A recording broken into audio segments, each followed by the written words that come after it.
নমস্কার। Institute of paramedical থেকে বরুণ অধিকারী।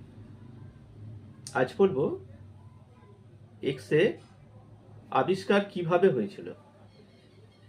1895 সালে 8ই নভেম্বর রন্টজেন, যিনি ছিলেন জার্মান পদার্থবিজ্ঞানী, তিনি বাড়িতে বসে ক্যাথোড রশ্মির ওপর গবেষণায় নিয়ে ব্যস্ত। সেই সময় হঠাৎ লক্ষ্য করলেন ফ্লোরোসেন্টের ওপর একটা ঢাকা দেয়া জিনিসের ভিতর থেকে একটা রশ্মি জ্বলজ্বল করছে। তিনি বুঝতে পারলেন যে রশ্মিটা কঠিন বস্তুর ওপর দিয়ে যাওয়ার সঙ্গে সঙ্গে ভেতরকার অবস্থাগুলো আমরা সব বুঝতে পারছি। প্রথম কিন্তু নিজের স্ত্রীর হাতটা ওই রশ্মির প্লেটে রাখার জন্য বললেন। তখনকার বিজ্ঞানীরাও কিন্তু খুব চালাক ছিল।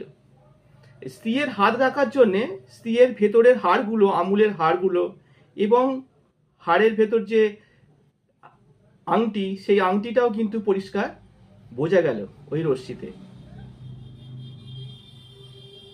এই যে অজানা রশ্মি, এই অজানা রশ্মির নাম দিলেন এক্স রে। নাম হলো অজানা রশ্মি বা এক্স রে। তারপর 1901 সালে ওনাকে পদার্থবিজ্ঞানের ওপর সর্বপ্রথম নোবেল প্রাইজ দেয়া হয়। কিন্তু এত মহৎ বিজ্ঞানী যে উনি এই আবিষ্কারের জন্য কোনো পেটেন্ট নেননি। উনি বলেছিলেন যে আমি পেটেন্ট নেব না এই আবিষ্কারের জন্যে। এই আবিষ্কারটা যেন মানব সমাজের কল্যাণে ব্যবহৃত হয়।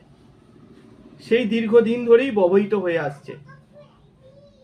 জার্মান পদার্থবিজ্ঞানী রন্টজেনকে আমার প্রণাম।